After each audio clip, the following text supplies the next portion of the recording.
Titan Nation. How's everybody?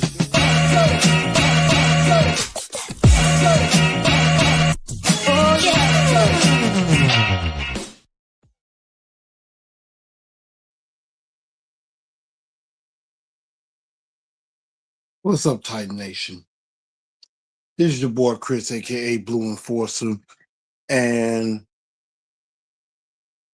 normally I would have did a post game right after the game, but this game was so embarrassing that I needed time to really sit and reflect, really sit and think about everything that just happened in this game today and what the season may look like. And we're going to get into that in just a moment. By the way, my name is Blue Enforcer, aka The Truth, Chris, your man right here. Welcome into TNT Postgame. Make sure y'all follow me on Facebook at Chris A. Newell, not TNT Enforcers. I'm going to change that soon enough. Also follow me on X at TNT Blue Enforcer and on Instagram at Titans_N_Truth. Definitely make sure as y'all are coming on in, first of all, welcome. Welcome to the show and everything. I hope everybody's doing okay. And I know today was very depressing indeed for a lot of us, but we're going to try to get through it. But first of all, do me a solid favor. Make sure you like. And also, if you haven't subscribed to the show, hit that subscribe button so that way everybody knows where they can come for the best content for the Tennessee Titans and very soon the entire NFL. Also, if you're watching on Facebook, go ahead and hit that like button and also follow me at Chris A. Newell as well. Definitely make sure y'all do that, and I really do appreciate that. But this is what it is. The Tennessee Titans get thoroughly embarrassed at home today by a final score of 41-20, losing to the Indianapolis Colts. And they let Daniel Jones, of all people, Daniel Jones, they just let him run roughshod all over them. Daniel Jones is not even that good of a quarterback, but in Indianapolis, he looks like Indianapolis, he looks good. And he also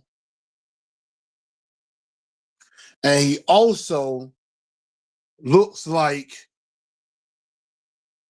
he's where he belongs. And I hate that. But Daniel Jones has competency around him.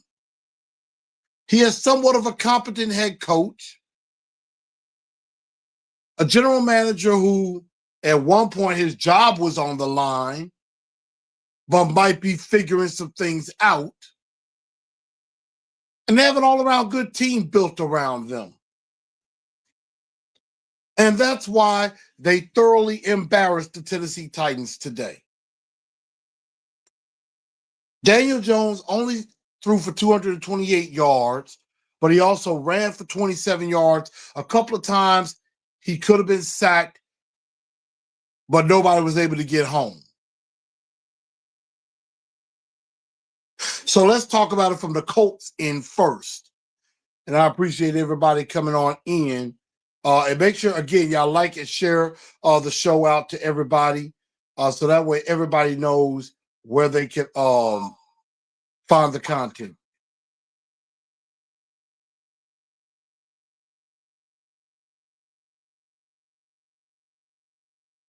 So I appreciate y'all being here with me.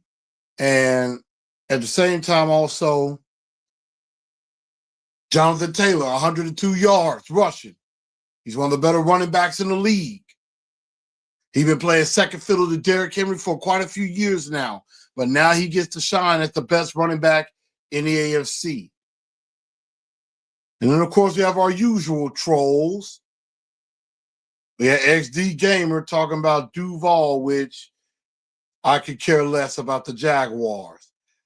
Happy Sunday to you too, Mr. Daniel. Not feeling great, but you know what? We'll deal with it.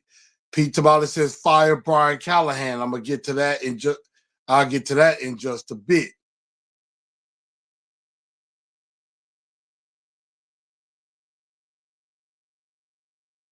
Whereas I guess y'all gonna start throwing this quarterback under the bus too. No, not really. Not really. I'm not going to throw him under the bus, although there are some things that he can work on, and we'll get to that in just a bit. But the Indianapolis Colts, got to give respect to them. They played a very sound football game. Daniel Jones was able to get whatever he wanted. Jonathan Taylor busted off a couple of big runs. He had a big 40, I believe I'm going back. He had a big 46-yard touchdown run in the third quarter. And the Indianapolis Colts basically decimated the Titans in every way possible. And let's start on the defensive side of the ball. On the offensive side of the ball. And then defensively for the Colts, I forgot. Let me finish that off. Defensively for the Colts, they made us look pedestrian. Defensive line was getting home. Kwity Paye, DeForest Buckner. DeForest Buckner is damn good. I forgot to mention him in my short earlier. But DeForest Buckner ain't no joke. And then you got a lot of decent players everywhere. I forgot Xavier Howard was with the Colts. Very good corner.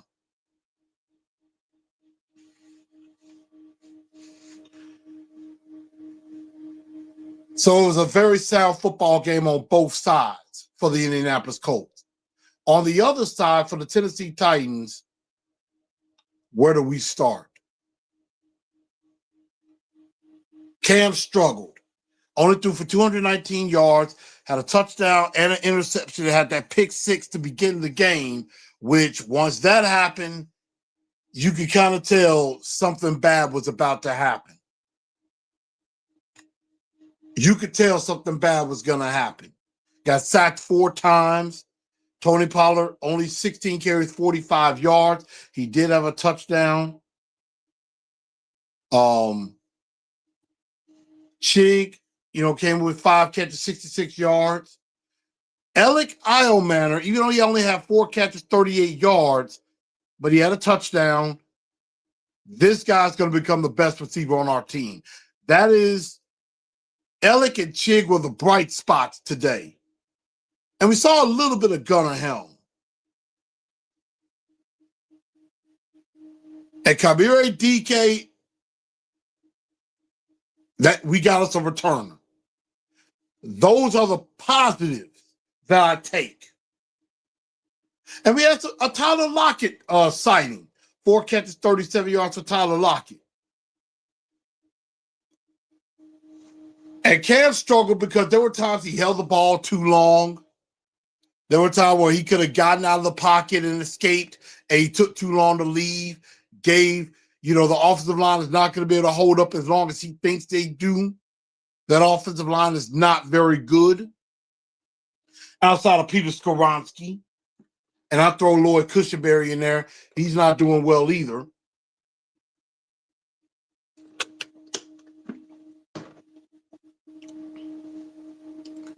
But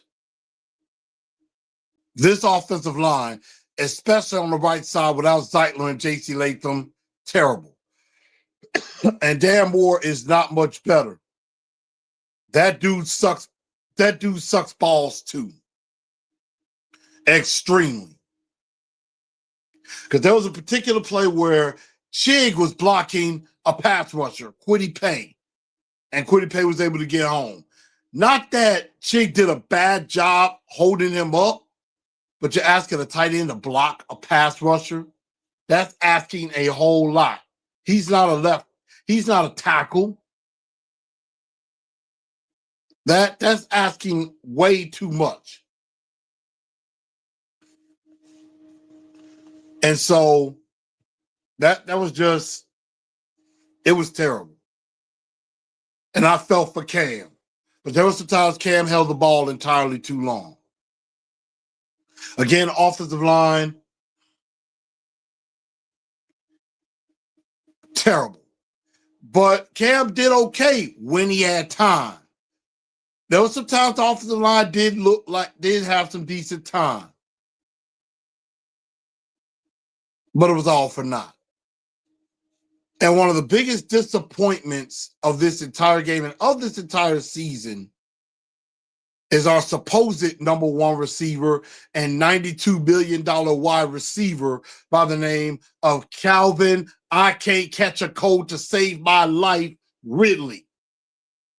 Calvin Ridley cannot catch. Calvin Ridley is the biggest disappointment on this entire football team. The biggest disappointment.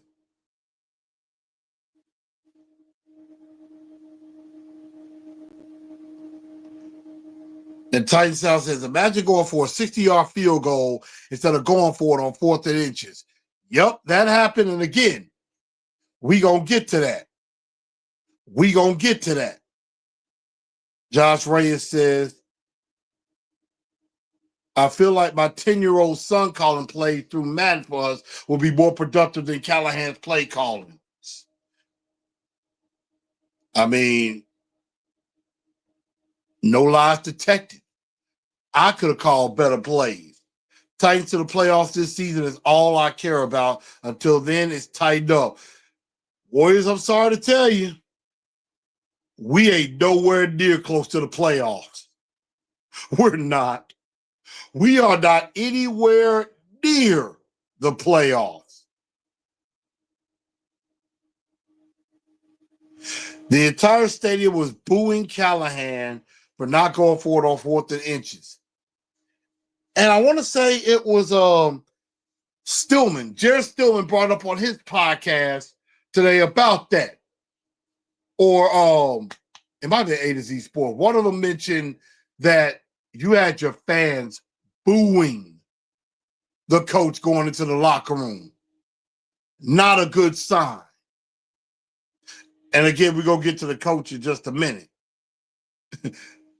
Warriors is just having a good time. P said, I want whatever Warriors is sipping on. I know that's right. I know that's right. Whatever he's sipping on, I want some of that. I agree 100%. I need some, give me that. I'm just saying.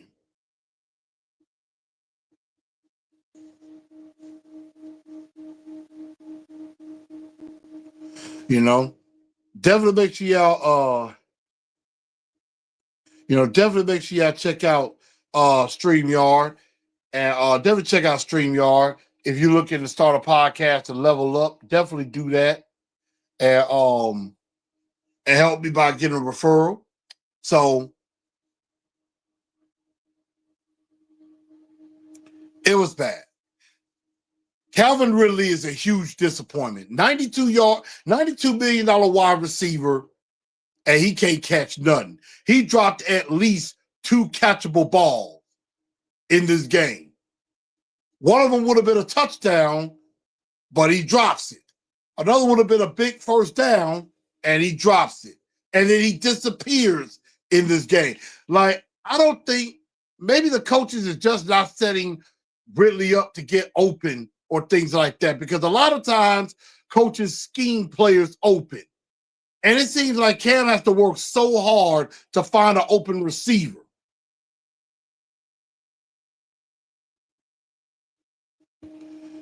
Titan South says, if a team like this gets into the playoffs, they would get obliterated. Exactly. We're closer to another number one pick than the playoffs. I know that's right. At least we got you, TNT. I appreciate you, Warriors. I appreciate you. Again, drop down. Make sure y'all like. Definitely make sure y'all like, share, and subscribe to the channel. And also super chats are also appreciated as well. So definitely I do appreciate that as well. And then on Facebook, of course, make sure y'all hit like and hit follow as well. But Calvin Ridley's got to do something. Stop acting like a wuss and start catching the damn ball, because it's sickening. It's pathetic. That was a pathetic performance by this team today. And let's go to the defensive side of the ball. We have offensive line issues. We have our number one wide receiver really sucks.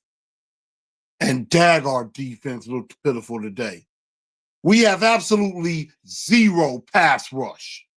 We have no pass rush whatsoever. None. Titans out says the Titans probably have about a 3% chance to make the playoff. I might venture to say about 1%, maybe. Jeremy says, will Callahan get fired before the Houston game? I'm probably going to say no for now. For now. But we're going to talk about that. We finna get to that. I promise y'all. We finna get to the main subject. But we have no pass rush defensively. Nobody can get to the quarterback if you're not named Jeff Simmons. And we are truly missing T'Vondre Sweat. It's showing.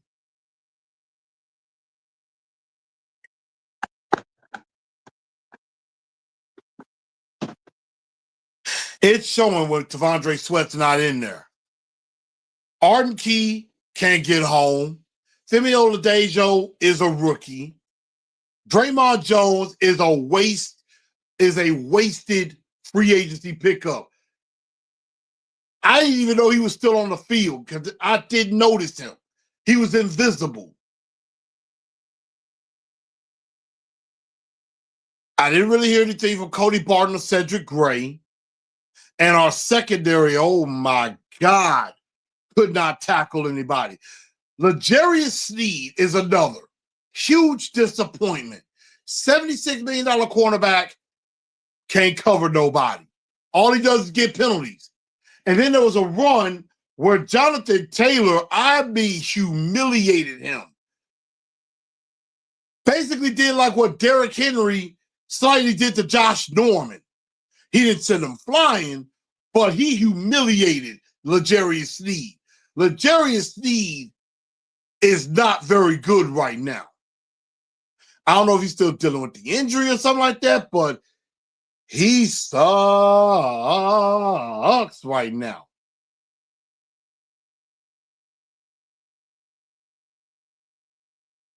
Ty South said Callahan will be fired week 5. Pete says, you think we should trade Jeff and see what we can get if we can get more draft? And I still do like Jeff. Don't get me wrong. I mean, I love Big Jeff too, but I wouldn't exactly rule that out. Big Jeff deserves to be on a contender because he's one of the best, but we have nobody else defensively right now, so we need all the better defensive players we can get because everybody on this team is just so bad, which leads me to the main culprit of all of this, and that is Brian. I have no idea what I'm doing. Deer, looking like a deer in headlights, Callahan. When I tell you I am on the train of firing Brian Callahan, I'm getting on the train, y'all. I tried to be merciful and give him the entire season, but Brian Callahan cannot coach. And it is painfully obvious. I mean, the proof is in the pudding. There was a sequence There was a sequence right before half. You could have ran a 2-minute offense, got down, maybe tried to score, and you could have made this a 17-13 ball game. Instead, what does Callahan do? Instead of calling timeout or going no huddle, he just let the clock tick, tick, tick, tick, tick. And then try to and then it was like late in the first half, Brian Callahan acted like he didn't know what he wanted to do. It was like 4th and inches. He didn't know whether he wanted to go for it or kick the field goal. It's like extremely indecisive. You're supposed to be a head coach. You're supposed to already know in the situation what you want to do. It's 4th and 1. You have Cam out there looking confused like, Coach, what are we doing? Are we going for it or not? And Kelly acting like he don't know what he want to do. And at first we're thinking, okay, maybe he's going to try to draw him off sides. Maybe he tried to draw him off side. I can see that, but they just had Cam just standing there, and then they burned the time out anyway. And still didn't know what to do. Still had no idea if he wanted to go for it or not. And they're like, I don't know. Should I? You know what? Let's kick the field goal. 57-yard field goal. And then something on, I guess, one of the ball boys or something like that was explained. Didn't have the right ball or something in, which caused a delay of game. So instead of a 57-yarder, which I believe Joey Sly would have made because he has a pretty big leg, he made a 57-yarder earlier in the game. Now it's a 62-yarder, which I believe he made a 63-yarder in the game, but then he missed it.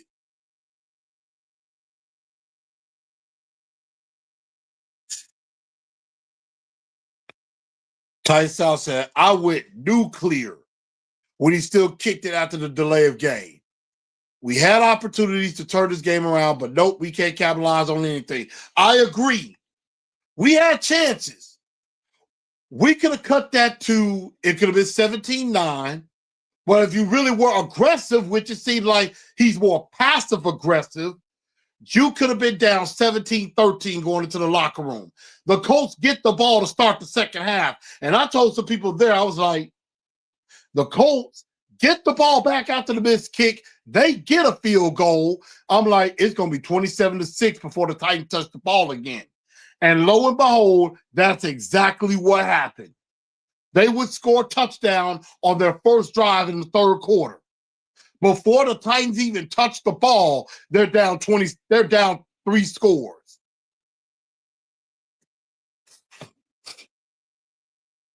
So I knew right there, I'm like, they have no chance.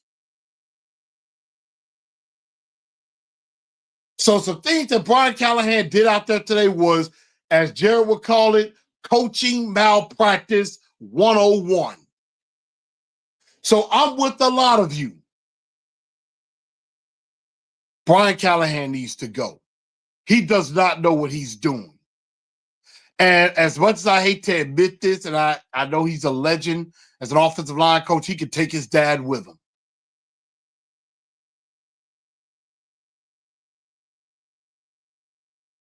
Callahan is an embarrassment to us. He is. Callahan embarrassed all of Titan Nation today. Absolutely, an absolutely pathetic performance by Brian Callahan. And think about this. Next week, we go to Houston. And I'm just going to tell you right now, that is going to be the defining game of this season.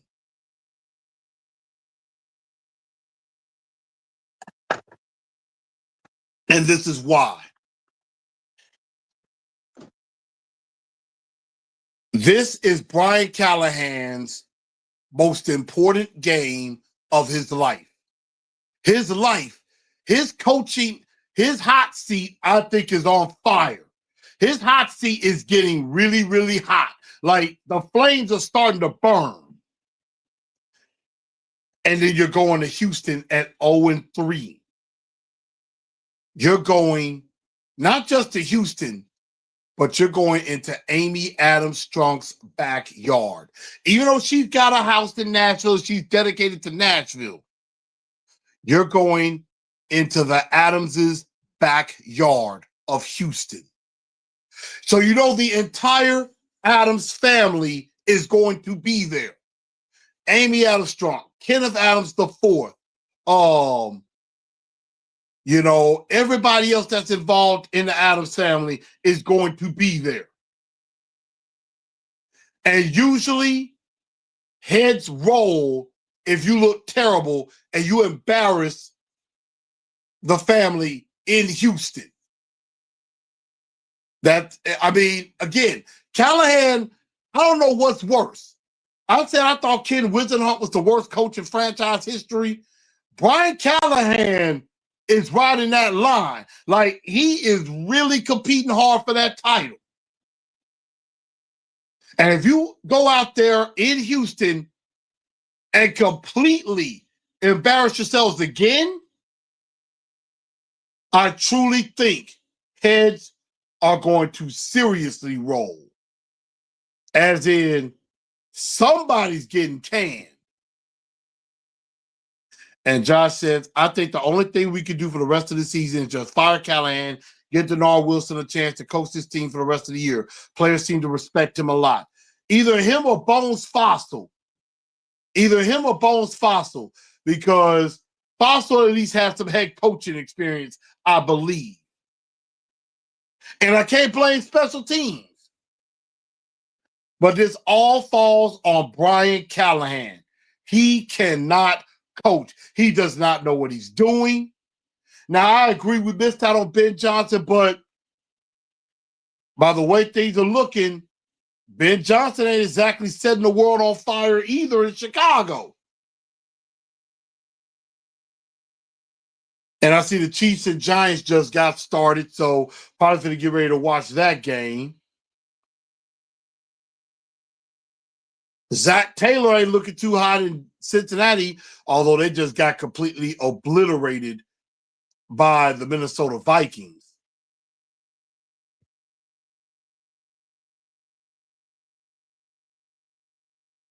And now we're playing an 0-3 Texan team who's going to be desperate. That's scary. Now, the Bears got their first win. So Ben Johnson got his first win.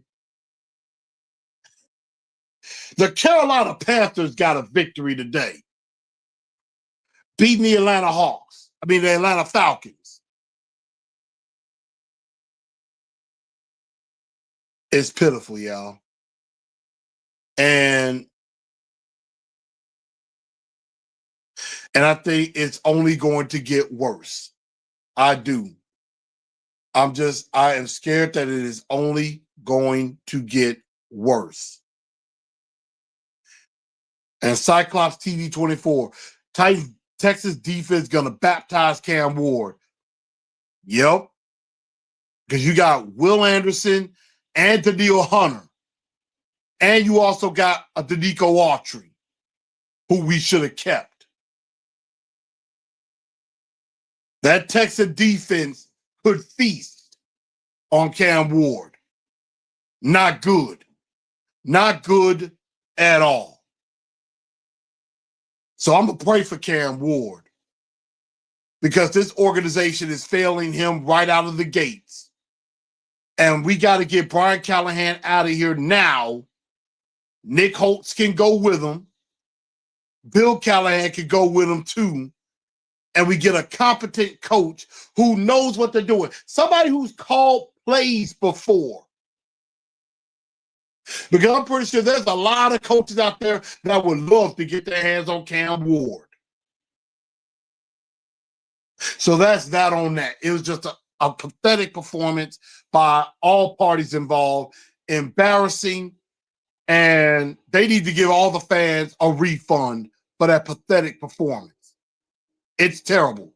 Worst thing is they need people in the seats. I'm glad I didn't go to the game and spend money. The only reason I would have enjoyed it is because I would have got the chance to go back to Nashville because, I miss home. But that was embarrassing. So it is what it is. Y'all let me know. Drop your comments down below, your thoughts as well. Again, I thank everybody for tuning in to TNT Postgame. Again, y'all make sure y'all like and share and subscribe to the channel. Also on Facebook, make sure y'all like and give me a follow as well. Also on Instagram at @Titans_N_Truth or on X at TNT Blue Enforcer as well. I will definitely come back tomorrow with my Truth League report. I'm gonna get that back on, and like I said, I'm gonna bring some consistency. So if I don't do a show, I'm definitely gonna do a short of some stuff too. So I'm gonna be putting out some more stuff. I'm getting myself together. I got some things personally I got to deal with, but I'm gonna do my best to keep bringing y'all the best content possible. Thank y'all for tuning in to TNT Postgame. I'm your man, Chris, aka Blue Enforcer. I thank y'all, and as always, and I'm just worried Callahan is going to get Ward hurt and not allow him to improve and develop in the offseason. I'm scared about that too, because if Cam gets hurt, it's over. And so we got to see. But y'all know what, everybody? There's only one thing left to do, and that's just tighten up, because that's all we know how to do. Good night, y'all.